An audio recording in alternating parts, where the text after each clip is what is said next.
When I started photography long time ago, all I could think about was getting my dream camera. I had this wild idea that once I have it, I'll be snapping stunning photos left and right, and I will quickly become a professional photographer, rocking one assignment after another. This grand plan didn't quite work out.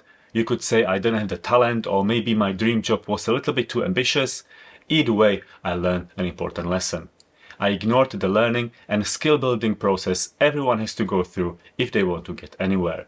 So I stumbled my way through trial and error and eventually found my own path. But if I was starting from scratch today, here is what I would do. I would hire a financial advisor.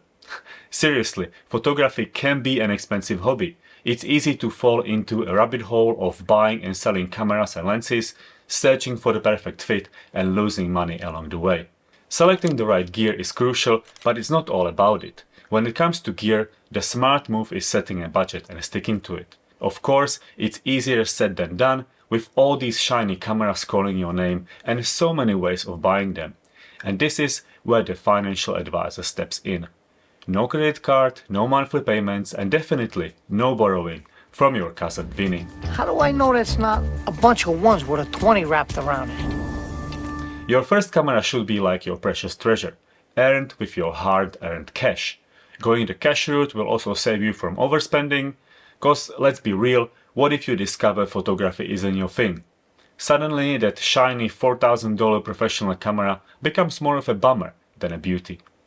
To start off, take around half of your budget and buy a camera. There's a whole bunch to choose from, but we are only considering those that can mount different lenses and feature a built-in electronic viewfinder. You can compromise on everything else, but these two things are crucial. You want your camera to be easy to use and flexible at the same time. Now, let's talk about full frame. All the big shots and influencers are flexing with full frame cameras, but beware, full frame is a money pit. Unless you are diving into the world of old and used gear, but then you are still lugging around a bigger and heavier setup than you really need to. Pros can't compromise because their gear makes them money. For you, compromise is your best friend. So don't waste too much time picking one. It's not that big of a deal, especially if you are choosing from cameras released in the last 5 or 7 years. And since we are not going down the gear rabbit hole in this video, here are just 3 cameras I will be happy to use today. The Fujifilm X-E3, X-Pro 3 and X-T5. They range between $500 and $1,500 and you might need to buy them used, but that's just an extra budget laugh. Use these cameras as your guide or make your life easy and just buy one of them, you will not be sorry. We've still got some cash to spend, so let's take 40% of the original budget and look out for a nice lens. First up, the eternal dilemma, zoom or prime.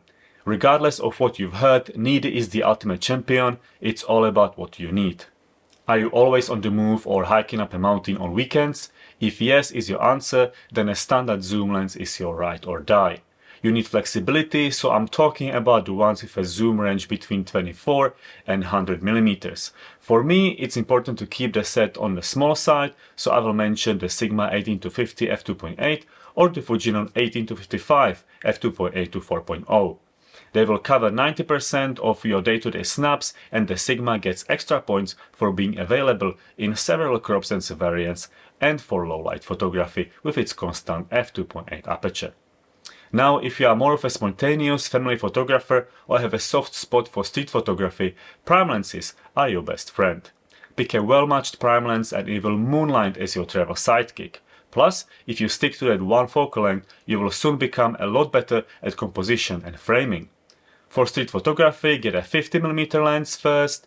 Its longer reach gives you that extra breathing room for capturing strangers without feeling too insecure, but if you want to be more flexible, get a 35mm lens. It's perfect for group shots or snapping a portrait of your favorite subject, and it hits the sweet spot right in the middle of what our eyes naturally see. Now a word of caution, 28mm lenses are the smartphone lookalikes. They are wide and might give you a headache when trying to frame up the perfect shot. I would stay away from them, at least for the first prime you will ever buy. And if you are still feeling indecisive, grab the 35 and move on. Stick to this one focal length at the start to keep it simple. Later, when you will start feeling fancy and have the budget for it, throw in a 50mm lens for the tighter perspective. The Fujinon 23 and 35mm f2 are the perfect fit for my recommended cameras. They are small, light and decent performers. Neither will make you unhappy and both will make everyday photography a whole lot easier. And if you are still torn between zoom and prime, think about how you use your smartphone. Do you zoom at all? Most people don't even touch the zoom function on their phones, even if it comes with the telephoto lens, and use it in the default wide perspective. It shows how our brains adapt to what we can see through the prime lens and how we like its limitations. Simpler is often better, so if you are on the edge, shake off that FOMO and get a prime lens. And I guess you are wondering, what's left in the precious 10% of your budget? It's not a flashy strap, lens hood or even a camera bag. It's here to help you dip your toes into the RAW editing wizardry. Yes, you heard it right, shooting in RAW and having a good software to play with those files is the way to go.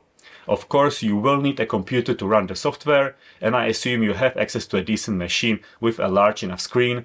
It's good to keep in mind that the more megapixels your camera has, the more power and storage space your computer will need.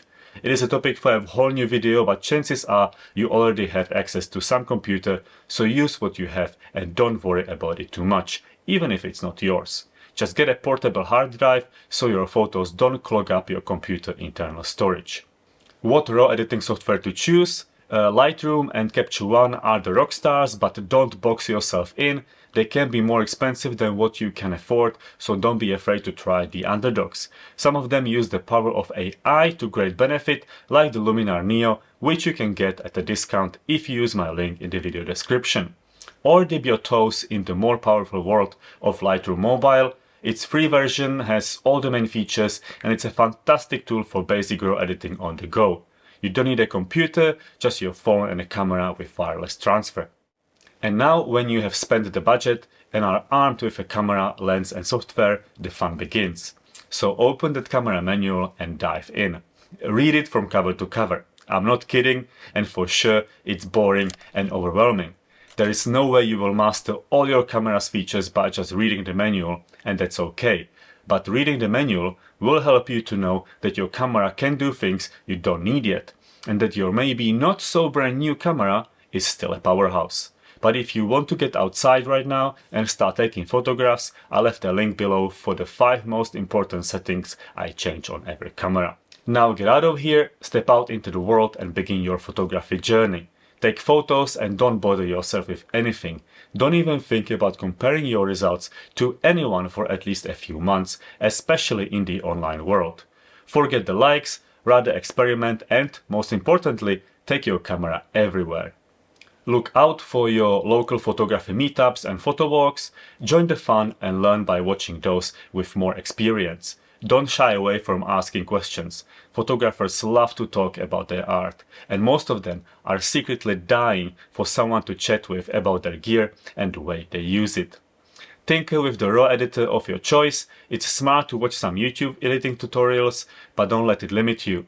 What you want is to develop your unique editing style, so don't rely completely on presets and film simulation recipes. And if you can, steer clear of gear review videos, new releases and the latest camera industry buzz. It's a temptation better to be avoided. The only gear related videos you should watch are those dedicated to your camera. You will pick up tips and tricks, refresh your memory about the manual and overall level up your camera game.